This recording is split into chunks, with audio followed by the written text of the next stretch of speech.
Chapter 1. Resurrection and Death. It is possible I already had some presentiment of my future. The locked and rusted gate that stood before us, with wisps of river fog threading its spikes like the mountain paths, remains in my mind now as the symbol of my exile. That is why I have begun this account of it with the aftermath of our swim, in which I, the torturer's apprentice Severian, had so nearly drowned. The guard has gone. Thus my friend Roche spoke to Drotta, who had already seen it for himself. Doubtfully, the boy Iata suggested that we go around. A lift of his thin, freckled arm indicated the thousands of paces of wall stretching across the slum and sweeping up the hill until at last they met the high curtain wall of the citadel. It was a walk I would take much later. And try to get through the Barbican without a safe conduct? They'd send to Master Gerlos. But why would the guard leave? It doesn't matter. Drotta rattled the gate. Ida, see if you can slip between the bars. Drotta was our captain, and Ita put an arm and a leg through the iron palings, but it was immediately clear that there was no hope of his getting his body to follow. Someone's coming, Roach whispered. Drotti jerked Ita out. I looked down the street. Lanterns swung there among the fog-muffled sounds of feet and voices. I would have hidden, but Roach held me, saying, "Wait, I see pikes." "Do you think it's the guard returning?" He shook his head. "Too many. A dozen men at least," Drotta said. Still wet from Gaiol, we waited. In the recesses of my mind, we stand shivering there even now. Just as all that appears imperishable tends toward its own destruction, those moments that at the time seem the most fleeting recreate themselves, not only in my memory, which in the final accounting loses nothing, but in the throbbing of my heart and the prickling of my hair, making themselves new just as our commonwealth reconstitutes itself each morning in the shrill tones of its own clarions. The men had no armor, as I could soon see by the sickly yellow light of the lanterns. But they had pikes, as Drotta had said, and staves and hatchets. Their leader wore a long, double-edged knife in his belt. What interested me more was the massive key threaded on a cord around his neck. It looked as if it might fit the lock of the gate. Little Iata fidgeted with nervousness, and the leader saw us and lifted his lantern over his head. "We're waiting to get in, Goodman," Drotta called. He was the taller, but he made his dark face humble and respectful. "Not until dawn," the leader said gruffly. "You young fellows had better get home." "Goodman, the guard was supposed to let us in, but he's not here. You won't be getting in tonight." The leader put his hand on the hilt of his knife before taking a step closer. For a moment I was afraid he knew who we were. Drott moved away, and the rest of us stayed behind him. "Who are you, Goodman? You're not soldiers." "We're the volunteers," one of the others said. "We come to protect our own dead." "Then you can let us in." The leader had turned away. "We let no one inside but ourselves." His key squealed in the lock, and the gate creaked back. Before anyone could stop him, Ita darted through. Someone cursed, and the leader and two others sprinted after Iata, but he was too fleet for them. We saw his tow-colored hair and patched shirt zigzag among the sunken graves of paupers, then disappear in the thicket of statuary higher up. Drotta tried to pursue him, but two men grabbed his arms. "We have to find him. We won't rob you of your dead." "Why do you want to go in, then?" one volunteer asked. "To gather herbs," Drotta told him. "We are physicians gallipots. Don't you want the sick healed?" The volunteer stared at him. The man with the key had dropped his lantern when he ran after Iata, and there were only two left. In their dim light, the volunteer looked stupid and innocent. I suppose he was a laborer of some kind. Drotta continued, "You must know that for certain simples to attain their highest virtues, they must be pulled from grave soil by moonlight. It will frost soon and kill everything, but our masters require supplies for the winter. The three of them arranged for us to enter tonight, and I borrowed that lad from his father to help me. You don't have anything to put simples in." I still admire Drotta for what he did next. He said, "We are to bind them in sheaves to dry," and without the least hesitation drew a length of common string from his pocket. "I see," the volunteer said. It was plain he did not. Roach and I edged nearer the gate. Drotta actually stepped back from it. "If you won't let us gather the herbs, we'd better go. I don't think we could ever find that boy in there now." "No, you don't. We have to get him out." "All right," Drotta said reluctantly, and we stepped through, the volunteers following.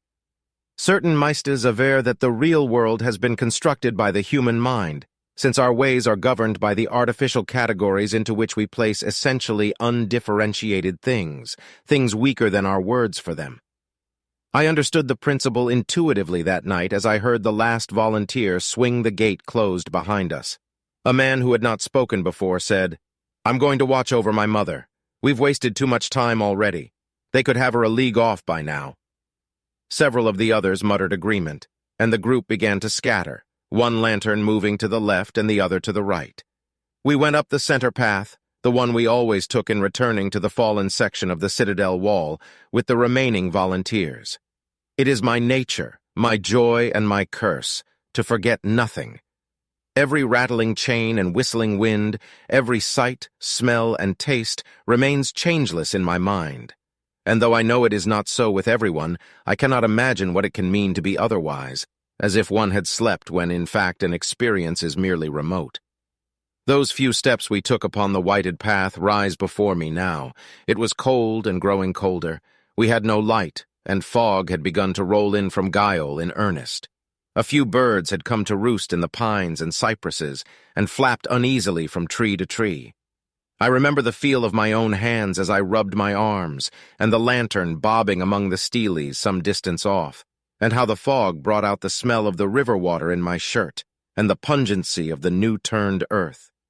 I had almost died that day, choking in the netted roots. The night was to mark the beginning of my manhood. There was a shot, a thing I had never seen before, the bolt of violet energy splitting the darkness like a wedge so that it closed with a thunderclap. Somewhere a monument fell with a crash. Silence then, in which everything around me seemed to dissolve. We began to run. Men were shouting, far off. I heard the ring of steel on stone, as if someone had struck one of the grave markers with a battle-air.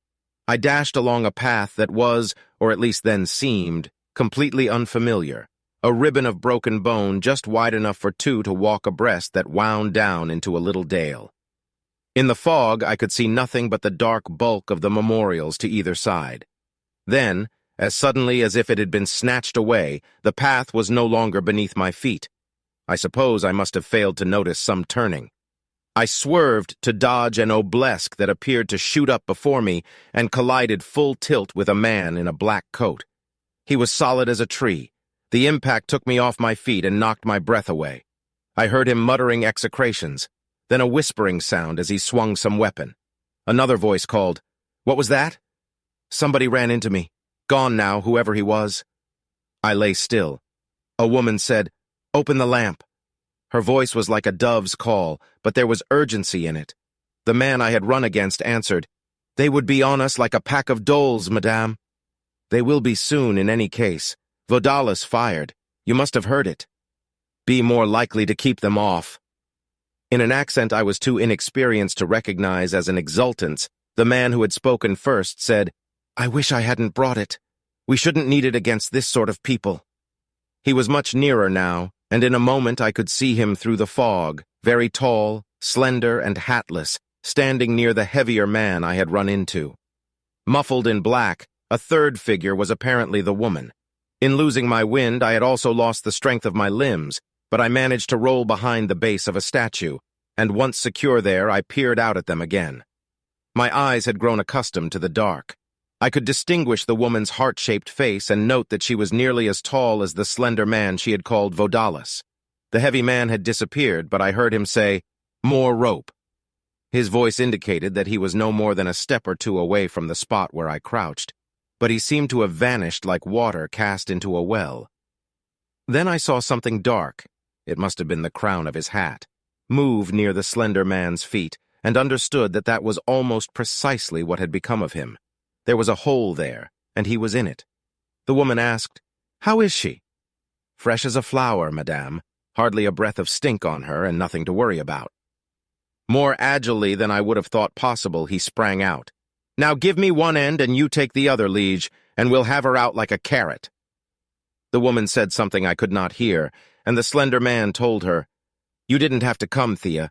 How would it look to the others if I took none of the risks?" He and the heavy man grunted as they pulled, and I saw something white appear at their feet. They bent to lift it. As though an amshaspan had touched them with his radiant wand, the fog swirled and parted to let a beam of green moonlight fall. They had the corpse of a woman. Her hair, which had been dark, was in some disorder now about her livid face. She wore a long gown of some pale fabric. "You see," the heavy man said, "just as I told you, liege, madame. 19 times of a score, there's nothing to it. We've only to get her over the wall now." The words were no sooner out of his mouth than I heard someone shout. 3 of the volunteers were coming down the path over the rim of the dale. "Hold them off, liege," the heavy man growled, shouldering the corpse. "I'll take care of this and get madame to safety." "Take it," Vodalis said. The pistol he handed over caught the moonlight like a mirror. The heavy man gaped at it. "I've never used one, liege." "Take it. You may need it." Vodalis stopped, then rose holding what appeared to be a dark stick. There was a rattle of metal on wood, and in place of the stick a bright and narrow blade. He called, "Guard yourselves!" As if a dove had momentarily commanded an arctother, the woman took the shining pistol from the heavy man's hand, and together they backed into the fog. The 3 volunteers had hesitated. Now one moved to the right and another to the left, so as to attack from 3 sides. The man in the center, still on the white path of broken bones, had a pike, and one of the others an axe. The third was the leader Drata had spoken with outside the gate. "Who are you?" he called to Vodalis. "And what power of Erebus's gives you the right to come here and do something like this?" Vodalis did not reply, but the point of his sword looked from one to another like an eye. The leader grated, "All together now, and we'll have him." But they advanced hesitantly, and before they could close, Vodalis sprang forward. I saw his blade flash in the faint light and heard it scrape the head of the pike, a metallic slithering, as though a steel serpent glided across a log of iron. The pikeman yelled and jumped back. Vodalis leaped backward too, I think for fear the other 2 would get behind him, then seemed to lose his balance and fell. All this took place in dark and fog. I saw it, but for the most part the men were no more than ambient shadows, as the woman with the heart-shaped face had been. Yet something touched me. Perhaps it was Vodalis's willingness to die to protect her that made the woman seem precious to me. Certainly it was that willingness that kindled my admiration for him. Many times since then, when I have stood upon a shaky platform in some marketplace square with Terminus Est at rest before me and a miserable vagrant kneeling at my feet, when I have heard in hissing whispers the hate of the crowd and sensed what was far less welcome, the admiration of those who find an unclean joy in pains and deaths not their own, I have recalled Vodalis at the graveside and raised my own blade, half pretending that when it fell I would be striking for him. He stumbled, as I have said. In that instant I believe my whole life teetered in the scales with his. The flanking volunteers ran toward him, but he had held on to his weapon. I saw the bright blade flash up, though its owner was still on the ground. I remember thinking what a fine thing it would have been to have had such a sword on the day Drata became captain of apprentices, and then likening Vodalis to myself. The axeman, toward whom he had thrust, drew back. The other drove forward with his long knife. I was on my feet by then, watching the fight over the shoulder of a Chalcedony angel, and I saw the knife come down, missing Vodalis by a thumb's width as he writhed away and burying itself to the hilt in the ground. Vodalis slashed at the leader then, but he was too near for the length of his blade. The leader, instead of backing off, released his weapon and clutched him like a wrestler. They were at the very edge of the opened grave. I suppose Vodalis had tripped over the soil excavated from it. The second volunteer raised his axe, then hesitated. His leader was nearest him. He circled to get a clear stroke until he was less than a pace from where I hid. While he shifted his ground, I saw Vodalis wrench the knife free and drive it into the leader's throat. The axe rose to strike. I grasped the helve just below the head almost by reflex and found myself at once in the struggle, kicking, then striking. Quite suddenly it was over. The volunteer whose bloodied weapon I held was dead. The leader of the volunteers was writhing at our feet. The pikeman was gone. His pike lay harmlessly across the path. Vodalis retrieved a black wand from the grass nearby and sheathed his sword in it. "Who are you?" "Severian. I am a torturer, or rather I am an apprentice of the torturers, liege, of the Order of the Seekers for Truth and Penitence." I drew a deep breath. "I am a Vodalarius, one of the thousands of Vodalarii of whose existence you are unaware." It was a term I had scarcely heard. Here. He laid something in my palm, a small coin so smooth it seemed greased. I remained clutching it beside the violated grave and watched him stride away. The fog swallowed him long before he reached the rim, and a few moments later a silver flyer as sharp as a dart screamed overhead. The knife had somehow fallen from the dead man's neck. Perhaps he had pulled it out in his agony. When I bent to pick it up, I discovered that the coin was still in my hand and thrust it into my pocket. We believe that we invent symbols. The truth is that they invent us. We are their creatures, shaped by their hard, defining edges. When soldiers take their oath, they are given a coin, an asimi stamped with the profile of the autarch. Their acceptance of that coin is their acceptance of the special duties and burdens of military life. They are soldiers from that moment, though they may know nothing of the management of arms. I did not know that then, but it is a profound mistake to believe that we must know of such things to be influenced by them, and in fact to believe so is to believe in the most debased and superstitious kind of magic. The would-be sorcerer alone has faith in the efficacy of pure knowledge. Rational people know that things act of themselves or not at all. Thus I knew nothing, as the coin dropped into my pocket, of the dogmas of the movement Vodalis led. But I soon learned them all, for they were in the air. With him I hated the autarchy, though I had no notion of what might replace it.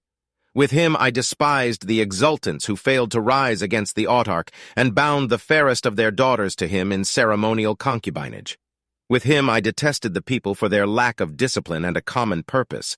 Of those values that Master Malrubius, who had been master of apprentices when I was a boy, had tried to teach me, and that Master Palamon still tried to impart, I accepted only one: loyalty to the guild. In that I was quite correct. It was, as I sensed, perfectly feasible for me to serve Vodalis and remain a torturer. It was in this fashion that I began the long journey by which I have backed into the throne.